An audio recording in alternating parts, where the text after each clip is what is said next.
তো অনেকে আমার কাছে জানতে চেয়েছিল যে শুধু স্কিলের ভিত্তিতে পুঁজি বিনিয়োগ না করে কি করে ব্যবসা করা যায়। এখন পুঁজি মানে ইনভেস্টমেন্ট বলতে তো ম্যানুয়াল লেবার, স্কিলের জন্য ট্রেনিং, এগুলো সবগুলোই ইনভেস্টমেন্টের মধ্যে আমি ফেলবো।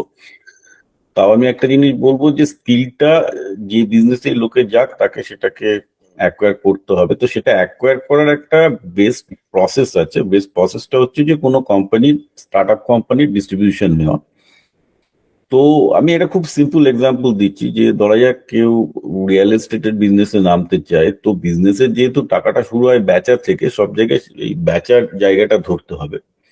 আচ্ছা, বেচার জায়গাটা শেখার জন্য নর্মালি ডিস্ট্রিবিউটর হয়ে সে শুরু করতে পারে। এখন যেটা হয় যে একটা খুব নামি ব্র্যান্ডের ডিস্ট্রিবিউটর হতে গেলে তাকে অনেক টাকা ডিপোজিট রাখতে হয়। ডিস্ট্রিবিউটারশিপ মানে নট নেসেসারিলি যে শুধুমাত্র একটা প্রোডাক্টের, দুধের ডিস্ট্রিবিউটারশিপ বা একটা প্রোডাক্টের ডিস্ট্রিবিউটারশিপ তাও না। কেউ একটা রিয়েল এস্টেট ব্যাচারও ডিস্ট্রিবিউটারশিপ নিতে পারে, বা কোনো সার্ভিস ব্যাচারও ডিস্ট্রিবিউটারশিপ নিতে পারে, সফটওয়্যার ব্যাচার ডিস্ট্রিবিউটারশিপ নিতে পারে। হ্যাঁ, তো অনেক কিছু প্রোডাক্ট আছে। এবার যেগুলো নামি কোম্পানি সেগুলো অবভিয়াসলি কোনো আননোন ডিস্ট্রিবিউটার দেবে না, তারা নামি ডিস্ট্রিবিউটার যারা প্রচুর টাকা কোলাটারাল দেয় তাদেরকে দেয়। তো কিন্তু যেগুলো ব্র্যান্ডগুলো বাজারে নতুন এসছে এবং আপনাদের মনে হবে প্রোডাক্ট কিনে যে যে ব্র্যান্ডগুলোর ভবিষ্যৎ আছে, তারা কিন্তু বিনা পয়সায় ডিস্ট্রিবিউটারশিপ দেয় বেসড অন যে ফ্যাক্ট যে আপনি লেবার দিতে চাইছেন এবং আপনি একটা স্মল অ্যামাউন্ট কিনে তাকে বিক্রি করতে চাইছেন। তো সেগুলো অনেকভাবেই প্রবলেমগুলো, ক্যাপিটাল প্রবলেমগুলো সলভ করা যায়।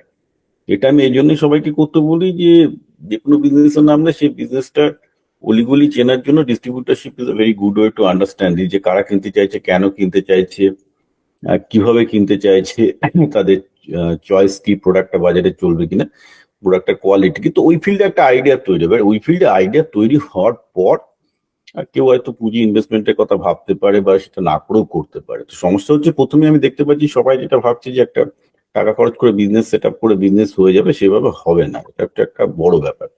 এখন এটা সুযোগ নিয়ে অনেকেই আমি দেখতে পাচ্ছি তাদেরকে বলছে হ্যাঁ আমার সাথে বিজনেস করতে আসুন, এই করুন ওই করুন। তো এটাও একটা, আমি জানি যে ভবিষ্যতে একটা টাকা ঠকানোর বা একটা ডিসপিউটের জায়গায় চলে যাবে অনেক ক্ষেত্রে, এবং অনেক ক্ষেত্রে তারপর 1-2 বছর বাদে প্রচুর টাকা হারিয়ে আবার চাকরি করতে চলে যাবে। তো এই সমস্যাগুলো যাতে না হয় আমি সেই জন্য আজকে এটা করবো। তো আমি জানি যে আমি প্রমোশন দিইনি ইচ্ছা করে, আমি চাইছিলাম যে যাতে আমরা যাতে কথাগুলো বলতে পারি এবং এই কথাগুলো যাতে রেকর্ড হয় এবং মোটামুটি ভাবে যারা গ্রুপের মেম্বার আছে তারা খুব ভালোভাবে এটা জেনে যায় যে তাদেরকে খুব সতর্ক, বিশেষ করে যারা ফার্স্ট টাইম বিজনেসে এসছে খুব এবং জানে না তার লাইনগুলো, যেন খুব মানে সতর্ক হয়ে এই কাজটা করতে পারে। ঠিক আছে, এবার আপনারা বলুন, আপনারা মাসুদ আপনি বলুন, মাসুদ আপনার কথা থেকে শুনি, বলুন।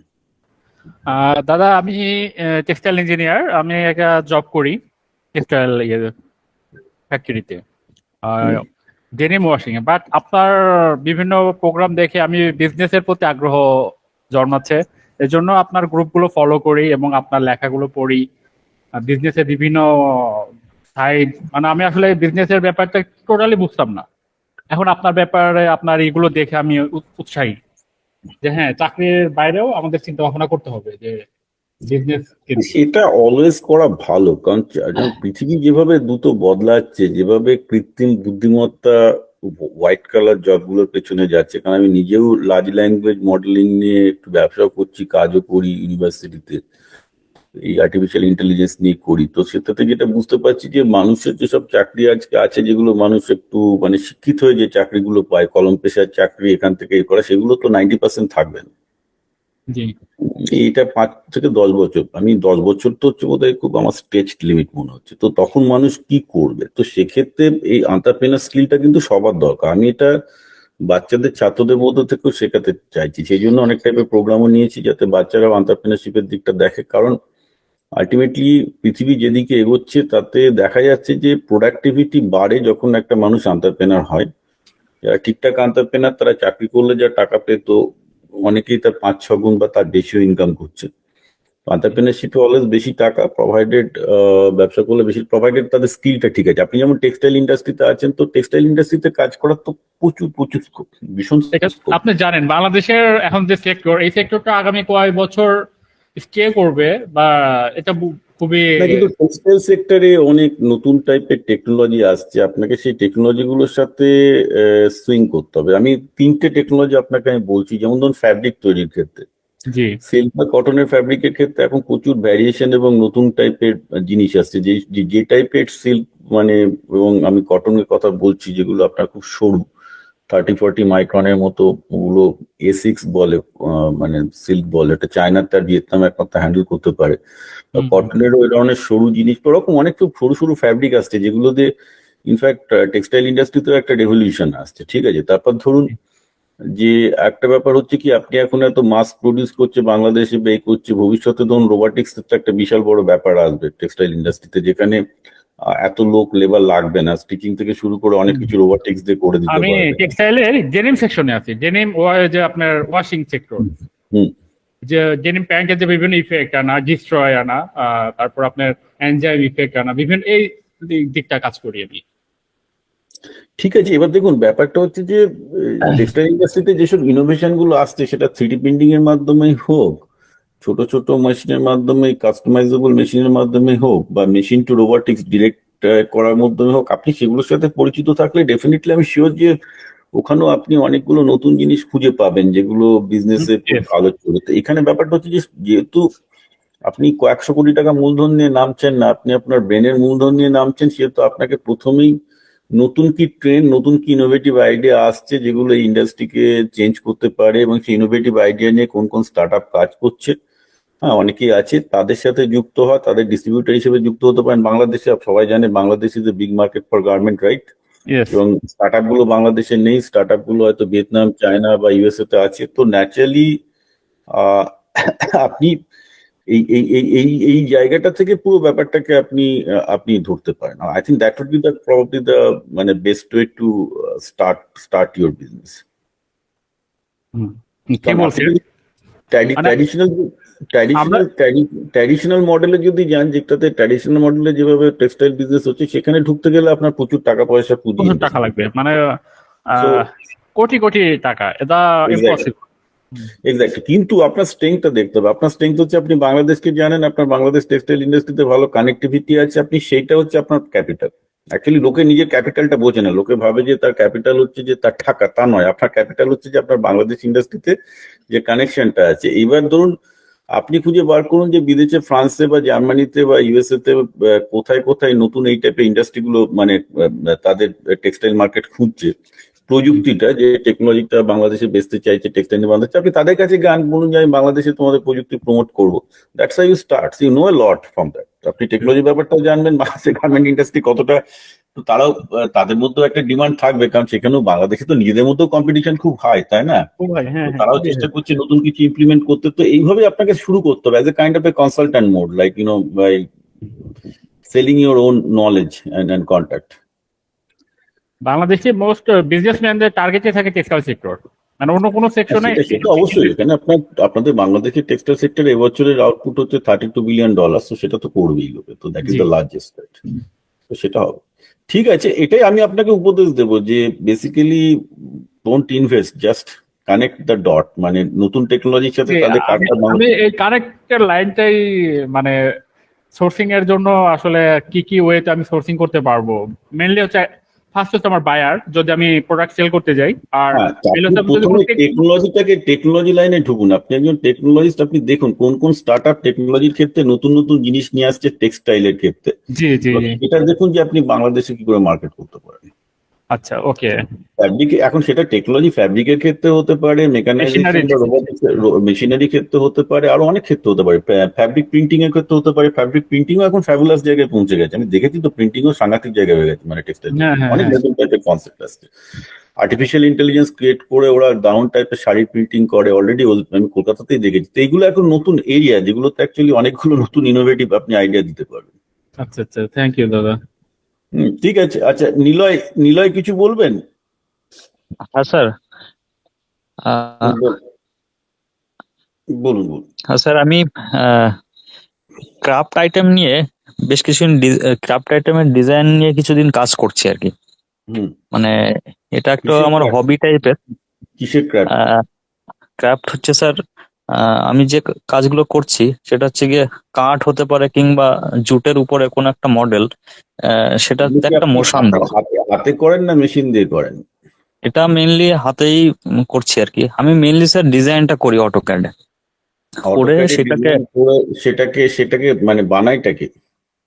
বানায় আমি নিজেই কিছু প্রোটোটাইপ নিজের মতো করে করছি স্যার। আচ্ছা, তো এটা আমার কিছুটা হবির মতো করে শুরু করেছিলাম, তারপরে আপনার কাছে কিছু কিন্তু কিছু আপনি কিছু ছবি দেখাতে পারবেন এখানে, লোকজন যাতে দেখতে পারে, আপনি যদি মানে শেয়ার আহ, করতে চান। এই মুহূর্তে স্যার শেয়ার, এক সেকেন্ড,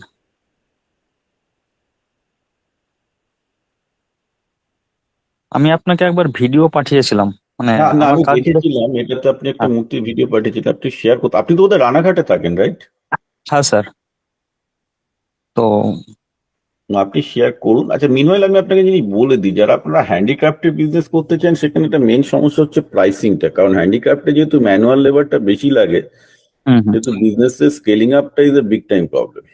ঠিক আছে, কারণ বিজনেস আসলে আমার পৃথিবীতে স্যার, মুশকিল আছে, বিজনেস সবসময় ভলিউমে হয়। এবার এবার ব্যাপারটা হচ্ছে যে ধরুন আপনার ক্রাফটের এবার আর্টসের জিনিসটা ভাল লাগবে, ভাল লেগে আপনি একটা কাস্টমারকে বেচতে যাবেন, যেটা আমরা বুঝি না অধিকাংশ সময়, যে কোনো বিজনেসে কস্ট অফ কাস্টমার অ্যাকুইজিশন, একটা কাস্টমারকে অ্যাকোয়ার করার কস্ট হচ্ছে সবচেয়ে হাইয়েস্ট কস্ট। এবার সেই কাস্টমারকে আপনি যদি কন্টিনিউয়াস আপনার ব্যাচের যদি প্ল্যান না থাকে, ধরুন কলকাতায় আপনি একটা বড় লোকের সন্ধান পেলেন, তাকে আপনি হয়তো কনস্ট্যান্ট প্রতি বছর একটা না দুটো আপনার জিনিস একটা আপনি গচাচ্ছেন বা বিক্রি করছেন। সো দ্যাটস এ মডেল, যে ঠিক আছে এবার আপনাকে ওইরকম যদি আপনি দেখলেন যে যদি আমি এরকম 100টা কাস্টমার পাই তাহলে আপনার একটা সাস্টেনেবল বিজনেস তৈরি হলো, বা 50টা, এই হিসাবটাকে আগে আপনাকে করতে হবে যে কটা মিনিমাম কাস্টমার হলে আপনার এই বিজনেসটা চলবে এবং সেটা করতে কতদিন লাগবে, এবং যতদিন যাবে ততদিন আপনার লস হবে। অ্যাকচুয়ালি স্যার আমি যে কাজগুলো করেছি ওগুলো লেজার কাটিং কিংবা যে 3D রাউটার, যেটা সিএনসি রাউটার, ওগুলোতেও কাটিং করা যায়। তো না না, সবই ঠিক আছে, কিন্তু ওগুলো তো হ্যাঁ খরচ আছে না, সিএনসি রাউটার দিয়ে হ্যাঁ করে করে খরচ আছে। এবার ঠিক আছে, তুমি অর্ডার পেলে বানিয়ে দিলে আমি সবই বুঝলাম, কিন্তু তোমার প্রোটোটাইপ তৈরি খরচ আছে। কিন্তু নর্মালি যে কোনো প্রোডাক্টের ক্ষেত্রে প্রোডাক্ট তৈরি খরচ চলে, খুব একটা সমস্যা দাঁড়ায় না লং টার্মে গিয়ে। হ্যাঁ, সমস্যা দাঁড়ায় কাস্টমার অ্যাকুইজিশন কস্ট এসব ক্ষেত্রে। একটা Actually কাস্টমার আমি পাওয়া, paying customer, that become a problem. Actually Indian মার্কেটে যে ক্রাফট আইটেম গুলো আছে, আহ, সেইগুলোতে আমার কাজগুলোতে একটা মোশন থাকে, এটা অ্যাকচুয়ালি নতুন টাইপের। তো বুঝতে পারছি। আমি ভাবছি, এবার হ্যাঁ সেইটাতেও তো এই যে নতুন টাইপের তুই বললে প্রপোজিশন খুবই ভালো, কিন্তু এই যে এটা নতুন টাইপের, এটাকে একটা ব্র্যান্ড হিসেবে এস্টাবলিশ করা এবং এই নতুন টাইপের জিনিসটা যারা পে করতে পারে তাদের কাছে পৌঁছে দেওয়া, হুম, তাদের এটা ভালো লাগা, দিস ইজ হুম, আর not so easy thing, this all involves much higher cost. এটা এটা করতে তোমার যে টাকা লাগবে, তুমি যে অটোক্যাড করে যেটা করছো তার থেকে অনেক অনেক গুণ বেশি। I will not be surprise to সেটা 20-30 গুণ বেশি থাকে। আচ্ছা ওইখানেই সমস্যাটা, সব জায়গাতে বেচাটা হচ্ছে সবচেয়ে বড় সমস্যা, যে ওই তুমি যেটা করছো সেটাকে সবার সামনে তুলে ধরাটা। এবার সেই ক্ষেত্রে একটা সলিউশন হচ্ছে যে অ্যামাজন বা ফ্লিপকার্টে কারোর সাথে কমিউনিকেট করা, বা অ্যামাজনে ওগুলো তোমার প্রোডাক্ট গুলো তুলে কাস্টমার পরিচিতি বাড়ানো। কিন্তু আচ্ছা সেইখানেও অ্যামাজনে একটা সেলার তোমাকে যেটা তুলতে গেলে মোটামুটি সেখানেও 10-30 হাজার, 10 থেকে 30 হাজারের কাছাকাছি এক্সট্রা খরচ পাচ্ছে পড়বে। তারপর তার প্রমোশনের ব্যাপার আছে সোশ্যাল মিডিয়াতে, তুই have all that kind of problem. আচ্ছা So you really have to work with a brand consultant, a kind of a digital marketing manager, না হলে মুশকিল আছে। আর না হলে তোমাকে নিয়ে নিজে খুঁজে বার করতে হবে যে ফেসবুকে ঢুকে যে কারা কারা এই টাইপের কাজ করতে ভালোবাসে, দেখতে ভালোবাসে, তারা ইচ্ছুক আছে কিনা, এবার তাদের ইনবক্সে তুমি ঢু মেরে দেখো তারা নেবে কিনা। Very tough proposition, it's not very appetising. আচ্ছা আচ্ছা, ঠিক আছে, মানে এই ধরনের ব্যবসা করা is not very easy, because the problem is that তোমার কোন কাস্টমার সেগমেন্ট কারা। আমি মানছি তোমার মধ্যে ইনোভেশন আছে, এবার তুমি যদি কোনো ইনভেস্টর পাও, হুম, যে ইনভেস্টর তোমার এই ব্যবসার জন্য ধরো 1 কোটি বা 2 কোটি টাকা দিতে রাজি আছে, তোমার বিজনেসে ইনভেস্টমেন্ট দরকার, যদি 1 বা 2 কোটি টাকা রাজি আছে, তার একটা মোটামুটি অর্ধেক কস্টই তোমার চলে যাবে হচ্ছে কাস্টমার ঠিকঠাক করে নেটওয়ার্কিং করে বার করা, তার জন্য একটা বিভিন্ন শিল্প মেলায় বা বিভিন্ন জায়গায় গিয়ে তোমার ওগুলোর প্রদর্শনী ব্যবসা করা, খুব টার্গেটেড করে করা। তো there is substantial amount of the marketing cost that you have to pay. আচ্ছা ঠিক আছে, আচ্ছা আচ্ছা, আমি ঠিক তোমাকে আছে। এই ব্যাপারে এগোতে মানা করবো unless you actually can raise, তোমার জিনিসগুলো দিয়ে তুমি যদি অ্যাটলিস্ট 50 লাখ থেকে 1 কোটি টাকা যদি ফান্ডিং জোগাড় করতে না পারো for promotion of your staff, it will be difficult. আমি বলছি না যে আমি লাস্ট কথা বলছি, কিন্তু না হলে ডিফিকাল্ট আছে। আচ্ছা আচ্ছা, ঠিক আছে, প্রদীপ ঠিক বাবু আছে। বলুন। হ্যাঁ হ্যাঁ দাদা, আমি প্রদীপ বলছি। আমি হ্যাঁ বলুন। কলকাতায় থাকি। সোদপুরে তো বলছি দাদা, আমার বেসিক্যালি ডিজিটাল মার্কেটিং এর একটা বিজনেস আছে। আমি হচ্ছে আইটি ফিল্ডে আছি। বেসিক্যালি টিসিএস এ আমি বিগত 10 বছর ধরে চাকরি করছি। 4 বছর ধরে আমার একটা নিজস্ব ডিজিটাল মার্কেটিং এর বিজনেস আছে, website development and all this things. তো তো ওই বিজনেসটা বেসিক্যালি অটোমেটেড চলে গেছে। তো বেসিক্যালি আমাকে সেরকম অপারেশন ছাড়া কিছু কাজ সেরকম করতে হয় না, এমপ্লয়ি আছে সমস্ত। তো এখন দাদা আমি বেসিক্যালি হচ্ছে বাচ্চাদের যে সমস্ত মার্কেটিং লাইক ফার্স্ট ক্রাই, তো ওই সেগমেন্টে ঢুকতে চাইছি। না সেগমেন্টে না, কি মোটামুটি বলেন, কি লাইনে? হচ্ছে বাচ্চাদের সমস্ত কিছু, মানে হচ্ছে বাচ্চাদের ট্রলি, বাচ্চাদের হচ্ছে গার্মেন্টস, মানে সমস্ত রিলেটেড টু বাচ্চা আচ্ছা, আপনি বেসিক্যালি। বাচ্চাদের গার্মেন্টস বা বাচ্চাদের জন্য প্রোডাকশন বা টয়েজ এর জন্য আপনি প্রোডাক্ট ঢুকতে ওগুলো, rather than food product, all this things. তো আমি সেগুলো করতে আছি। তো প্রবলেম হচ্ছে দাদা, যেরকম আমাদের এখানে ইন্ডিয়াতে ফার্স্ট ক্রাই আছে, তো প্রাইসিং সেগমেন্ট এরকম ভাবে মার খাচ্ছে, প্লাস কস্ট অফ অ্যাকুইজিশন হচ্ছে কাস্টমার অ্যাকুইজিশন থেকে শুরু করে, প্লাস হচ্ছে প্রাইসিং সেগমেন্ট, এগুলোতে অনেকটাই মার খাচ্ছে। আমি যে জিনিসগুলোকে বেসিক্যালি 200 টাকা, লেস সাপোজ 200 টাকা বিক্রি করছে, সেটাই অলমোস্ট সেম প্রোডাক্ট ফার্স্ট ক্রাইতে 180 টাকা, 170 টাকা বিক্রি হচ্ছে। তো সেই জিনিসগুলোতে আমি বেসিক্যালি পাচ্ছি না, মানে ফুটফল করতেই পাচ্ছি না। মানে মানে হয়তো খুব বেশি হলে আমার মান্থলি মানে মানে বিক্রি হচ্ছে 20-30 হাজার, রেভিনিউ থাকছে খুব বেশি হলে হার্ডলি 1 থেকে 1.5 হাজার, after all this staff, digital marketing সবকিছু করে। তো আর সেরকম ভাবে ইনভেস্টরও পাচ্ছি না যে সেটাকে বড় করতে পারবো। তো নিজের পক্ষে আমি নিজে 2 লাখ 2.5 লাখ ঢেলেছি। তো এটাতে আমি বেসিক্যালি খুব স্ট্রাগল করছি। মানে তো আমি ভাবছি ডিজিটাল মার্কেটিং এ ফিরে যাই নাকি এটাতে লেগে থাকি। তো একটু কনফিউজড। তো না, আমি যারা ট্রেডিং করতে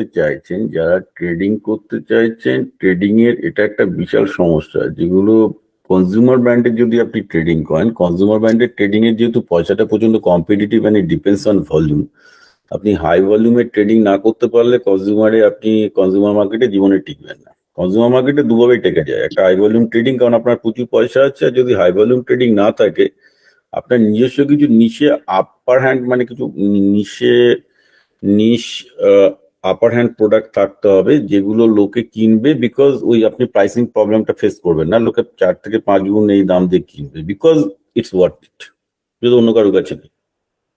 ঠিক আছে, আমি যেমন বলছি, আপনি যদি নিলয় যেটা বললো, আপনি যদি নিলয়ের সাথে অ্যাকচুয়ালি কোলাবোরেট করেন, দ্যাট ইজ অ্যাকচুয়ালি বেটার, কারণ ওর কাছে একটা ইউনিক জিনিস আছে, ওর দাবি করছে, এটা আপনাকে মার্কেট রিসার্চ করে বার করতে হবে যে ওর জিনিসটা যদি ইউনিক।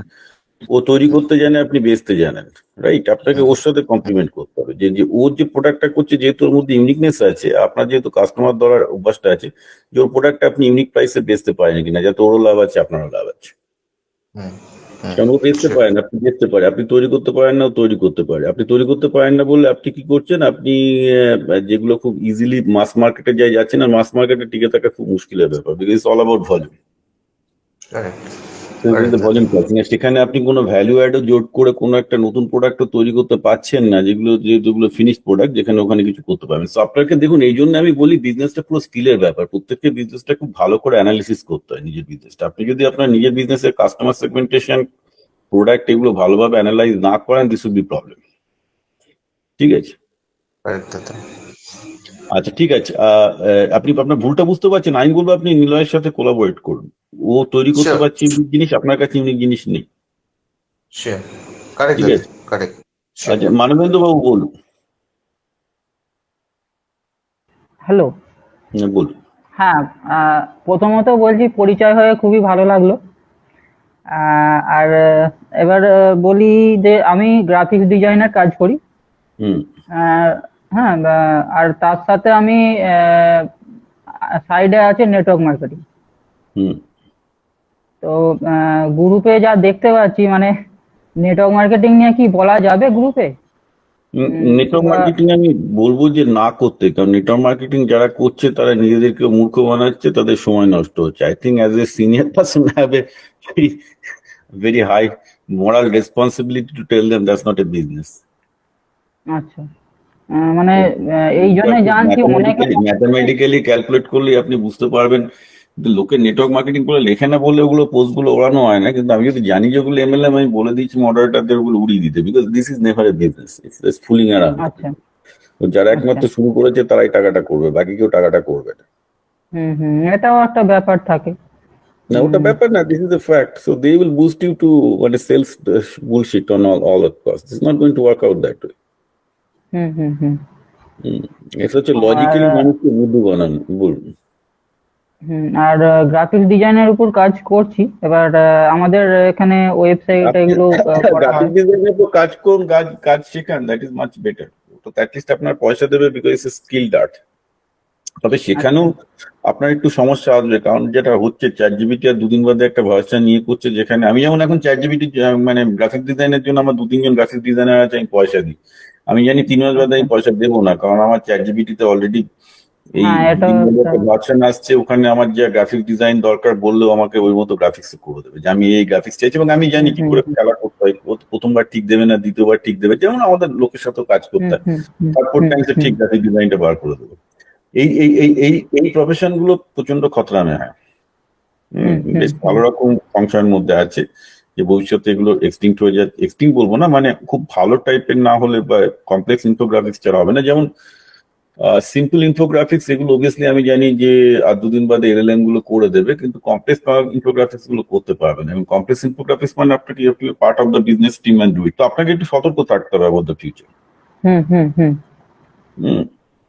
আমি খুব স্ট্রেট ফরওয়ার্ড বলে দেবো, কারণ আপনার সাথে আমার কোনো না দেয়া না, পাওয়ার ঠিক আছে, অসুবিধা নেই। তার কারণ কেন বলুন তো, আপনার কাছেও শিখতে পারছি অনেক কিছু। এইটুকু যেগুলো বললেন জানতাম না তো। অনেক অনেক কিছু জানা হচ্ছে। তো ঘটনাটা হচ্ছে যে you need to be very very careful about all this things, ঠিক আছে? তো ঠিক আছে, আমার আজকে আর কিছু নেই। আজকে যেহেতু 4 জন আছেন, আশা করি আপনারা যা যা জানতে চলেছেন কিছুটা অন্তত আমার কাছ থেকে জানলেন।